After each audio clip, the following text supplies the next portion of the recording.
Okay, so what you're going to need is either beef or turkey, a package, some garlic, salt, an onion, pepper, cumin, a green pepper or a red pepper or both, and some green olives. I'm going to take the meat out and put it on the skillet, and I'll continue in a minute. Okay, so just because I didn't want to get my phone dirty, I wanted to make sure that I did it separately. When you put your meat in, you're going to mash it up. If it's beef, you don't have to put oil unless you have a pan that everything gets stuck to it. If it's turkey, you are going to need a little bit of oil because the turkey will stick. But the beef doesn't really stick because it has a lot of its own oil. So you just, sorry about that, I moved it up. You're just going to mash it up. You want to get a pan that can hold the whole package. Okay. Once it's pretty much mashed up, like this, I'm letting it start to brown. So, those are my beans that I'm eating. I'm going to lower the temperature here to about medium. And now this is what I talk about when I say a layer. So I'm getting my salt and I'm just going to put a layer all the way across I'm sorry, not salt, pepper. And I'm running out of pepper. So you're just going to do about a layer. And with the salt, you're going to do the same thing. You really want to be careful with the salt because the olives they already taste salty. So you're just going to do a layer, light layer, and that's it. Then you're going to get your garlic and you're going to do the same thing. A nice layer of garlic. That's why I don't say measurements, because I don't know how much your package is. Sometimes it's over a pound, sometimes it's under a pound. Then you're going to get your cumin, and the cumin is going to be, you're going to do the same thing. You're going to put a layer. Okay, that's what one layer looks like. And then you're going to go ahead and put a little bit more. I like to say it's about 2 layers of the cumin. That's really what gives it that kick. You can add paprika and chili powder if you want to. I personally didn't feel a difference when I added that in. But it's an extra herb, I guess. It should add some sort of flavor to you, but I didn't notice it. Okay, so you're gonna mix it up. Mix it so that everything, all the meat is getting it. You're gonna keep chopping up your meat so that it's nice and fine, little tiny balls of meat. So keep doing that. And I've already lowered the heat.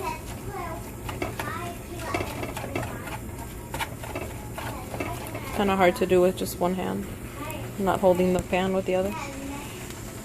But for the purpose of showing you how quick this is, that's why I won't put the phone down.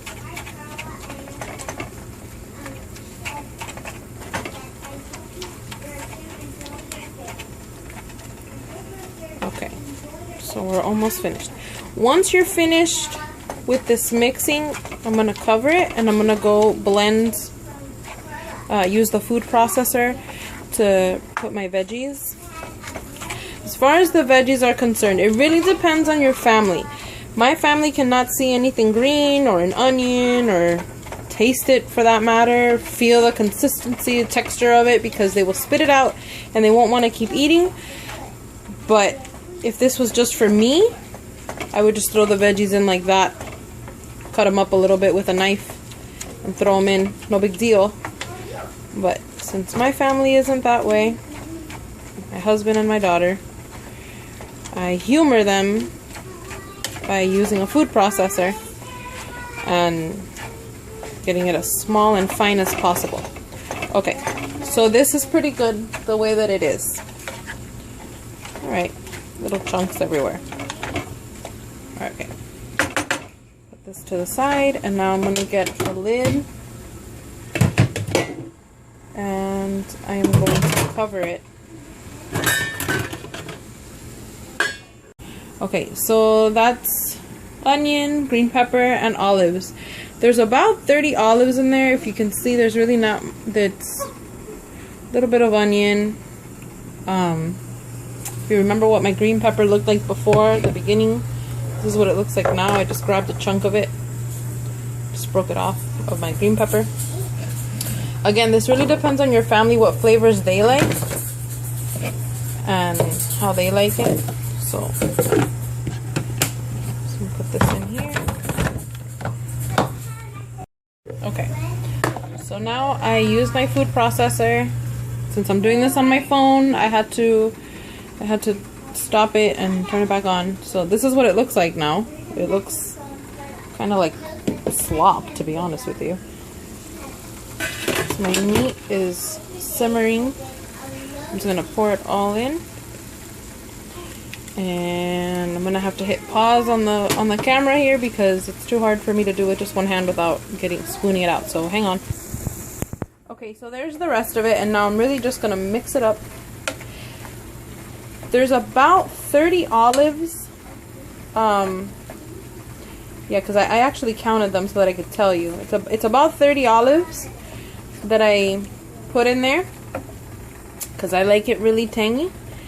And like I said, with the salt, the olives taste really salty, so I don't like to add too much salt because of the olives. And now likewise, if you're running low on olives, you can put a little bit of the juice, but as you add it in, taste it, because it can end up way too salty, and then you're really gonna have to like eat it with rice or potato. It tastes really good with potato if you make the empanadas with potatoes. Okay, so that's it. So all I did was add the flavor. The meat is pretty much done. If you look and see, there's really no more red. I'm gonna let it simmer anyway for maybe like 2 more minutes while I open my pack of empanadas. Okay, I'm gonna cover that up and see you back in 2 minutes, food. Okay, so this is my meat now. You see how it's nice and like juicy? Okay, you're gonna take out your empanadas. These are the ones that I'm using. There's these that are like orange with achote, and then there's also the traditional white ones. These are cool because they come already. Let me show you. It's only the baby stuff here.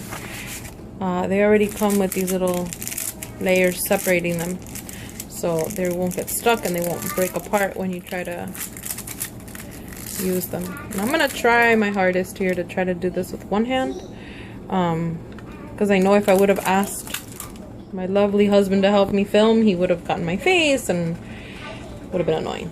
Okay, so I'm gonna pause again so that I can show you. Okay, so you're going to get your meat here, and I'm using a big spoon, and hopefully this doesn't spill. So I'm using a big spoon and transfer here. And what you want to do, it's about 2 spoons. So here's my other spoon. And here it is. So once you get your 2 spoonfuls, you're just gonna have it meet and close it. Again, I can't do this with one hand, so I'm gonna pause it again.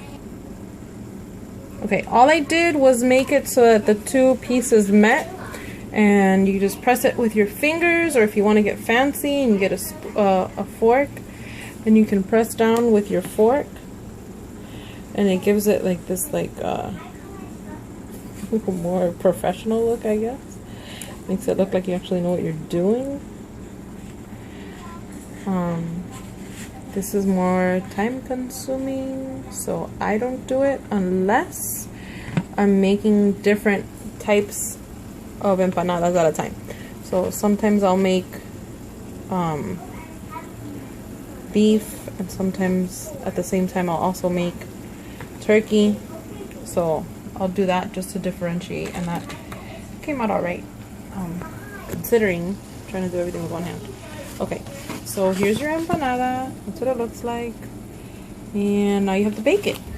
Okay, so you're gonna put it on, you're gonna bake it for at 450 degrees for about 10 minutes, or until you start seeing this start to like bubble up or get brown. That's it. Bye.